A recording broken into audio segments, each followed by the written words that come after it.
from my headquarters here in Hong Kong. It's my second home, or actually almost my first home, because I've been living here for the last more than 10 years.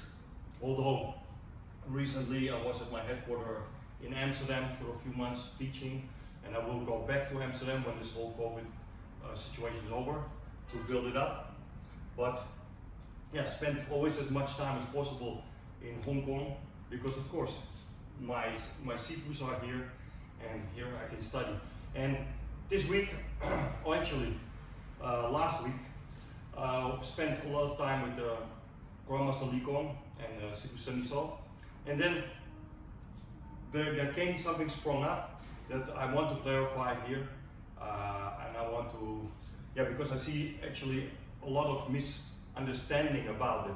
Yeah, we're talking about the Song Shen Wu Fa, or the Song Gong, or the 5 loosening exercise from Grandmaster Wang Xinshen from the Wang Tai Chi system. Now, actually, Grandmaster Wang Xinshen was a Grandmaster of Fujian White Crane, one of the 5 subsystems of Fujian White Crane, actually the whooping crane system. And these 5 Song Gong exercises, actually 4 of them are Fujian White Crane. And many people still don't realize that, and they think it's traditional Tai Chi, which is actually really not. Yeah, I want to make that very clear. It was 2007 that I met Grandmaster Li Kong from the Fujian White Crane for the first time. And then when I went to New Zealand on one of my first trips to Beijing to learn the Wang Tai Chi system, and he started to teach me the Song Gong, the loosening exercises, I recognized it immediately. I said, whoa, I saw this already in 2007. This is actually Fujian White Crane. And of course, there's some discussions, and it was clear.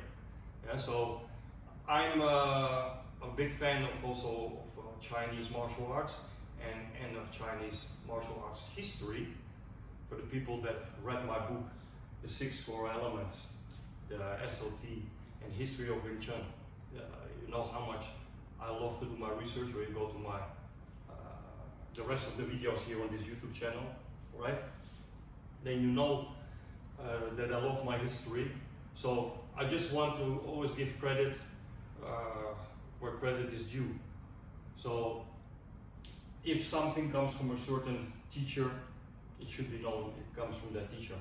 Yeah, here in my kun, here up here, maybe I do a cut here, like you can see the Grandmasters on the wall. Why I have these Grandmasters on the wall? To pay our respects, of course, it's our ancestor wall, but also to explain to the students where certain pieces come from in the IWK curriculum. That is very important for me. Yeah? So many people, they don't realize how many lineages I studied and actually also finished till the end.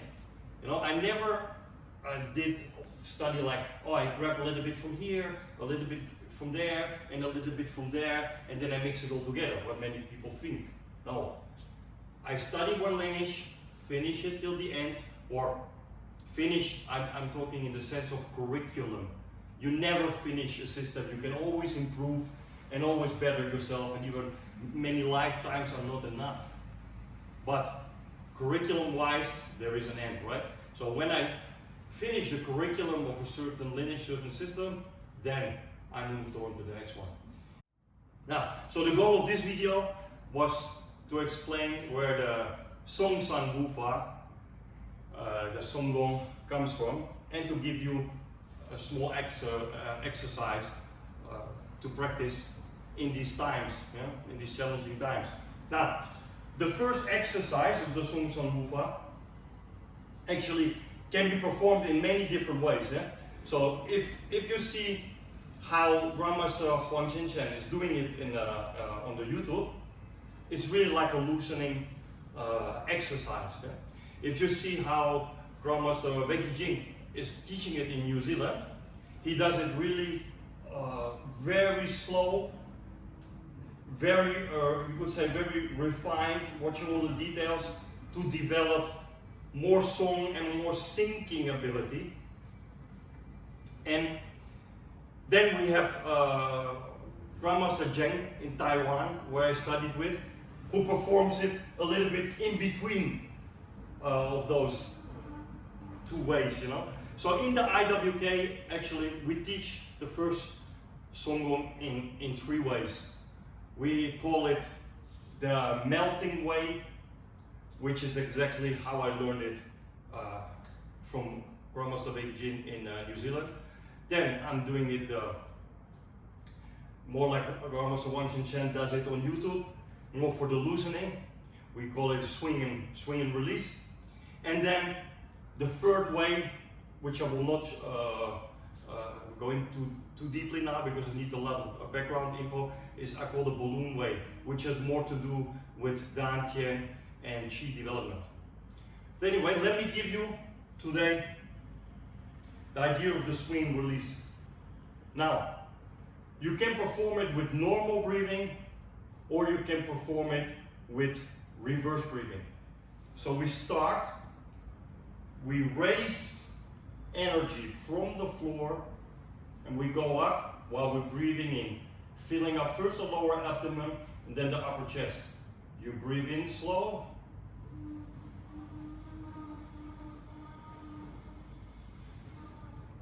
And then you breathe out and letting go. And then the swing and release starts.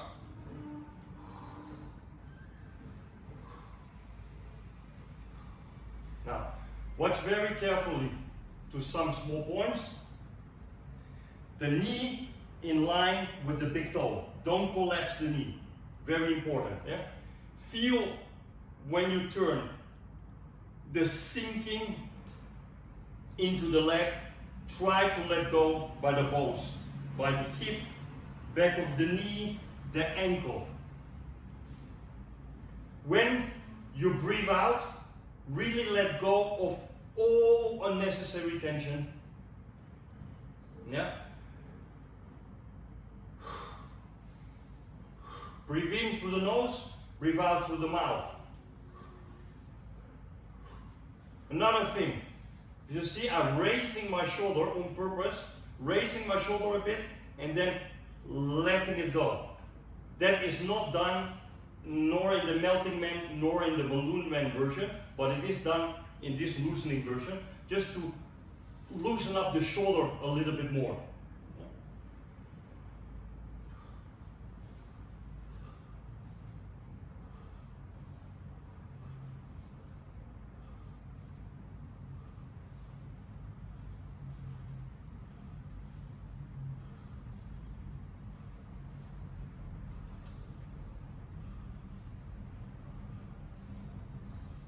Important also that you start to feel while doing this exercise for a while the heaviness in the hands.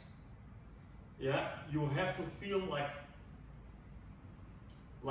eventually like it's an iron chain and your hands are like an iron ball. Yeah, place now extra emphasis with my breath on the weight in the hand. Yeah, then you see the vibration in the hand is all the joints, all the ligaments being as loose as possible and transferring all the weight really there to the hand and the energy going through the fingertips.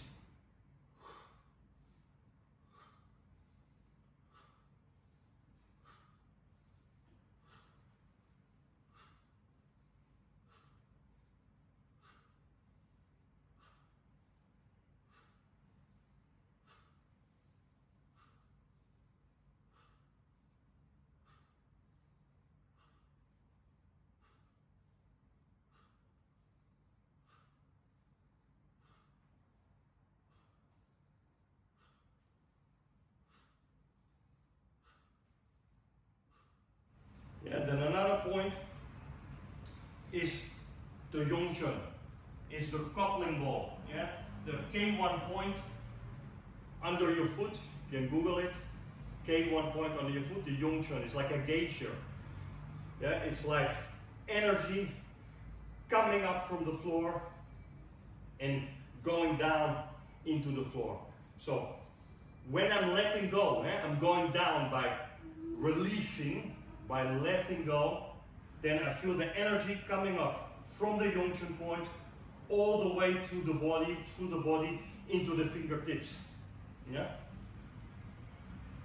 So stand, breathing,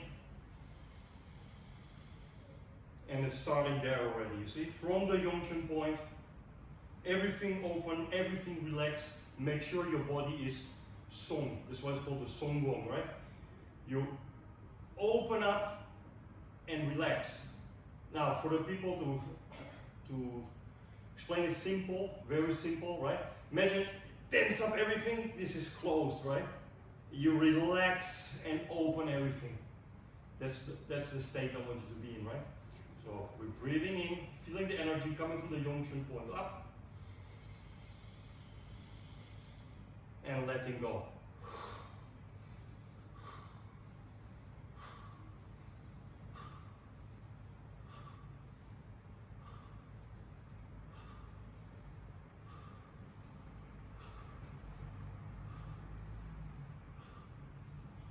Okay, now enjoy this exercise.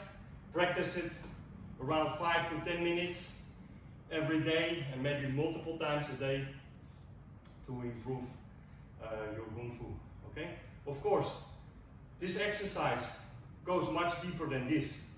Yeah, that's why I explained it to you. We have the melting man version, which goes into a lot more detail, and then we have the balloon man version, which goes into way more detail.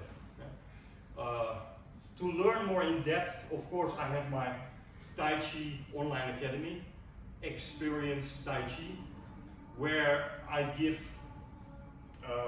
the whole system of my three-pillar Yang Tai Chi system actually in depth. Why it's called three-pillar Yang Tai Chi? Very simple. It has, as a startup, the whole Wang Tai Chi system that I learned in New Zealand and in Taiwan from my Sifus, Weki Jing, Grandmaster Zheng in Taiwan. And then it has as the middle part the teachings of Grandmaster Samtam that I'm learning from in Vancouver and in Canada. And then as a last, it has the complete Tian Shaolin system, the traditional Yang Tai Chi system that I learned in Shanghai from Grandmaster Tian Bin Yang. So that's why the three pillars of Yang Tai Chi. I think it's a very, very comprehensive and good way to build maximum skill into a student. Right? We tested it for years and it works like a charm. Yeah? For the people asking more, sometimes I get messages, right? Asking, but what is your background in Tai Chi? Because they know me as a Wing Chun guy, right? A Wing Chun Sifu or a Wing Chun Grand Master, right? So, what is your background in Tai Chi? Yeah. Go to the site. Here, you can see it, right? iwkinternational.com. There I have my Wing Chun biography and I have my Tai Chi Chuan biography. I have nothing to hide, yeah? Because it doesn't matter. You can give away all your teachers. It's about your understanding and it's about your cultivation. And touching hands with somebody reveals everything.